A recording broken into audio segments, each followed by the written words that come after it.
Assalamualaikum warahmatullahi wabarakatuh. Nama saya Dea Setiawan. Saya dari Fakultas Ekonomi dan Bisnis, Prodi Manajemen. Di sini saya akan mempresentasikan analisis SWOT bank syariah dengan bank konvensional. Yang pertama yang akan kita bahas adalah bank syariah. Kekuatan yang dimiliki oleh perbankan syariah. Di sini saya punya 4 kekuatan. Yang pertama adalah sesuai dengan prinsip syariah, baik dari akad, produk, maupun penyaluran. Yang kedua, sistem yang lebih adil dan menenteramkan bagi umat. 3. Telah terbukti tahan krisis sistem keuangan syariah yang menganggap uang hanya sebagai alat tukar dan bukan sebagai komoditas. Yang keempat, mempunyai payung hukum perundang-undangan. Selanjutnya, kendala yang dihadapi. Sekarang kita akan menjelaskan tentang kendala yang dihadapi oleh perbankan syariah. Yang pertama, permasalahan keterjangkauan jaringan yang masih rendah dan belum merata di seluruh provinsi di Indonesia. Yang kedua, nasabah yang tidak loyal kepada bank syariah. Yang ketiga, kurangnya pemasaran dan promosi.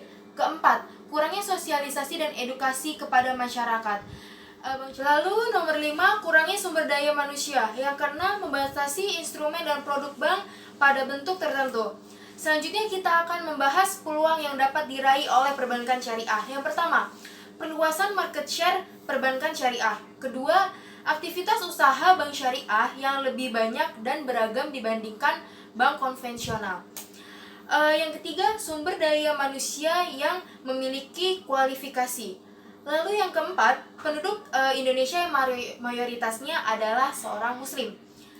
Selanjutnya kita akan membahas tantangan yang harus dihadapi oleh bank syariah. Yang pertama, peningkatan purifikasi praktik perbankan syariah yang konsisten dan dalam menerapkan prinsip dan kegiatan sesuai syariah.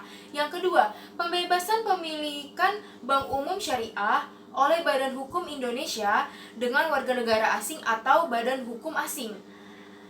Yang ketiga, produk perbankan syariah yang harus berdasarkan Fatwa Dewan Syariah Nasional atau DSN MUI. Yang keempat, kepastian perpajakan untuk transaksi berbasis syariah.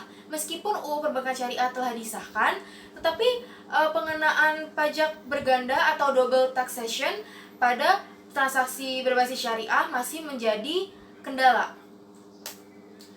Yang kelima, sumber daya manusia yang kurang. Dan yang keenam, permodalan yang belum kuat. Tadi kita membahas bank syariah, sekarang kita akan membahas bank konvensional. Di sini saya mengambil contoh bank BCA. Keunggulan dari bank BCA yang pertama adalah menjadi pelopor dan infrastruktur pendukung nasional payment system yang sulit tersaingi oleh kompetitornya. Yang kedua, menjadi bank pertama di Indonesia yang melakukan proses edukasi sistematis dalam pelayanan ATM dan internet banking. Yang ketiga, posisi Bank BCA sebagai standar setter dari bank-bank pesaingnya bukan hanya dari produk layanan, tetapi penambahan jenis elektronik delivery channel-nya menjadi benchmark bagi para pesaing. Yang keempat, BCA sudah dikenal reputasinya di dalam dan di luar negeri sebagai bank yang selalu mengambil keputusan tepat dan pemilihan teknologi dan waktu penerapannya. Kelima, tim manajemen yang sangat profesional yang selalu mengikuti kebijakan dan regulasi perbankan nasional dan internasional. Yang keenam, SDM yang terlatih baik dan berorientasi pada pelayanan nasabah. Yang ketujuh, rangkaian produk dan jasa yang inovatif dalam memenuhi kebutuhan yang aktual. 8. Pemanfaatan teknologi paling mutakhir secara tepat. Yang kesembilan, upaya yang terus-menerus dan mempertahankan tingkat pengamanan perbankan yang paling tinggi. Ke-10, jaringan yang luas dari kantor cabang dan kantor cabang pembantu di seluruh Indonesia. Lalu, kendala yang dihadapi oleh bank konvensional yaitu Bank BCA. Yang pertama adalah layanan perbankan BCA selalu mengikuti perkembangan teknologi informasi, masih perlu disempurnakan untuk mengurangi rasa ketidaknyamanan dari para nasabah. Yang kedua, konsentrasi alokasi kredit BCA lebih terfokus pada korporasi perusahaan menengah ke atas, sehingga sangat rawan terhadap kemungkinan kredit macet ketika iklim ekonomi sedang krisis dan nilai tukar mata uang yang fluktuatif. Yang ketiga, BCA belum menjadi bank pilihan utama bagi sebagian masyarakat Indonesia yang mampu mengakomodasi sebagian besar kebutuhan mereka akan layanan perbankan. Peluang dari Bank BCA ialah satu, sejalan dengan tekad pemerintah yang terus mengembangkan perekonomian Indonesia.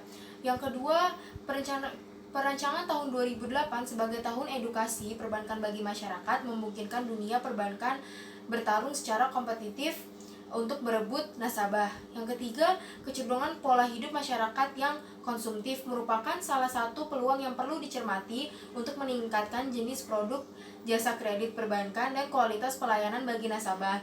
Yang keempat, kecepatan kemajuan teknologi informasi yang mendukung komitmen BCA untuk mempermudah pelayanan demi meningkatkan kepuasan nasabah.